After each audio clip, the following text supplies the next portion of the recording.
Di zaman Nabi Shallallahu Alaihi Wasallam, ada seorang pemuda yang kaya, berpenampilan rupawan, dan biasa dengan kenikmatan dunia.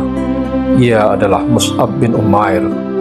Ia adalah seorang pemuda yang paling tampan dan kaya di kota Mekah.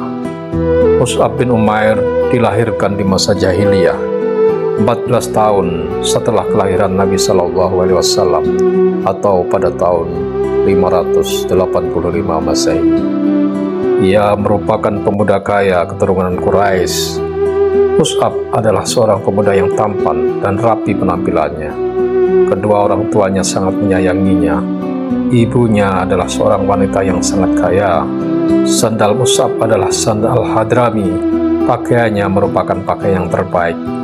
Dia adalah orang Mekah yang paling harum, sehingga semerbak aroma parfumnya meninggalkan jejak di jalan yang ia lewati. Ibunya sangat memanjakannya, sampai-sampai saat ia tidur dihidangkan belanja makanan di dekatnya.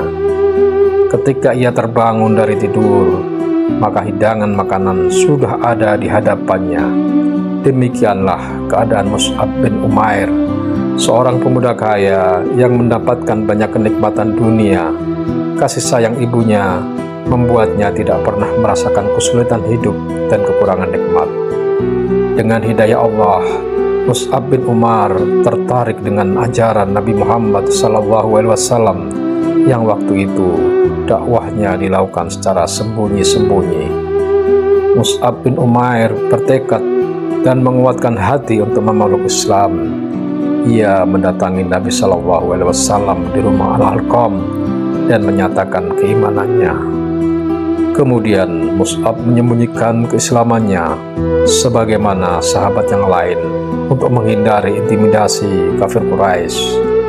Dalam keadaan sulit tersebut, ia tetap harus menghadiri majelis Rasulullah untuk menambah pengetahuannya tentang agama yang baru ia peluk. Suatu hari, pemuda Quraisy yang bernama Utsmani bin Talhah melihat Mus'ab bin Umair mendatangi rumah Al-Arqam menghadiri majelis Rasulullah, dan pada saat yang lain dia melihat Mus'ab bin Umair sedang beribadah kepada Allah Ta'ala. Maka ia pun melaporkan apa yang ia lihat kepada ibunda Mus'ab. Saat itulah periode sulit dalam kehidupan pemuda yang terbiasa dengan kenikmatan ini dimulai. Dia dikurung dan juga mendapatkan siksaan secara fisik. Ibunya yang dulu sangat menyayanginya kini tega melakukan penyiksaan terhadapnya. Warna kulitnya berubah karena luka-luka siksa yang menderanya. Tubuhnya yang dulu berisi mulai terlihat mengurus. Berubahlah kehidupan pemuda kaya itu. Tidak ada lagi fasilitas kelas 1 yang ia nikmati. Pakaian, makanan, dan minumannya semua berubah. Ali bin Abi Thalib berkata, suatu hari kami duduk bersama Rasulullah SAW di masjid. Lalu muncullah Mus'ab bin Umair dengan mengenakan kain burdah yang kasar dan memiliki tambalan, sehingga Rasulullah SAW melihatnya. Beliau pun menangis, teringat akan kenikmatan yang ia dapatkan dahulu sebelum memeluk Islam dibandingkan dengan keadaannya sekarang. Demikianlah perubahan keadaan Mus'ab ketika ia memeluk Islam. Ia mengalami penderitaan secara materi. Kenikmatan-kenikmatan materi yang biasa ia rasakan tidak lagi ia rasakan ketika memeluk Islam. Semua yang ia alami tidak membuatnya goyah. Ia tetap teguh dengan keimanannya, dan kemudian dia menjadi salah seorang sahabat Nabi yang utama. Ia memiliki ilmu yang mendalam dan kecerdasan, sehingga Nabi SAW mengutusnya untuk mendakwahi penduduk Yastrib Madinah. Mus'ab bin Umair memiliki pemahaman yang bagus tentang Al-Quran dan Sunnah. Baiknya cara penyampaiannya dan kecerdasannya dalam berargumentasi, serta jiwanya yang tenang dan tidak terburu-buru, sehingga dia bisa mengajak untuk masuk Islam pemimpin Yastrib kala itu, Sa'ad bin Mu'az, beserta penduduk Yastrib. Karena hidayah dan taufik dari Allah, kemudian buah dakwah Mus'ab, Madinah pun menjadi tempat pilihan Nabi SAW dan para sahabatnya hijrah. Mus'ab bin Umair adalah pemegang bendera Islam di peperangan. Mus'ab bin Umair radhiyallahu anhu membawa bendera perang di medan Uhud. Lalu datang penunggang kuda dari pasukan musyrik yang bernama Ibnu Qumaymah al-Laitsi yang mengira bahwa Mus'ab adalah Rasulullah. Lalu ia menebas tangan kanan Mus'ab dan terputuslah tangan kanannya. Bendera pun ia pegang dengan tangan kirinya. Lalu Ibnu Qumay datang kembali dan menebas tangan kirinya hingga terputus. Mus'ab mendekap bendera tersebut di dadanya. Kemudian anak panah merobohkannya dan terjatuhlah bendera tersebut.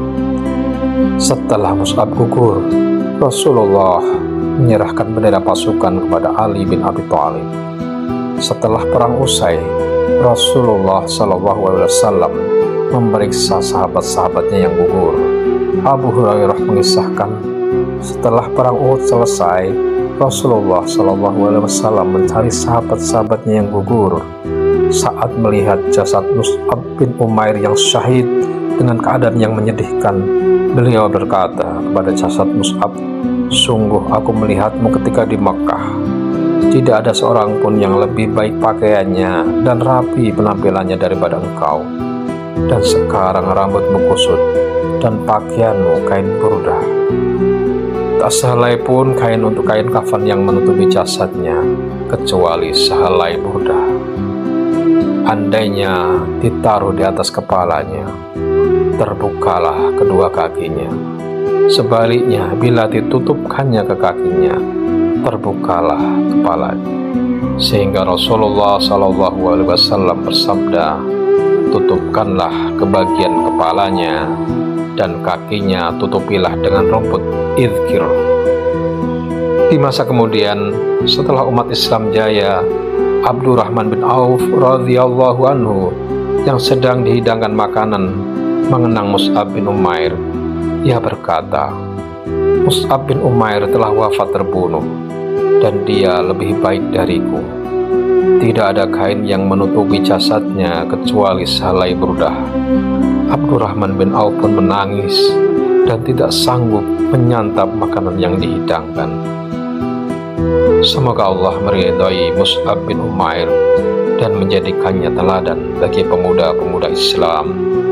Mus'ab telah mengajarkan bahwa dunia ini tidak ada artinya dibandingkan dengan kehidupan akhirat.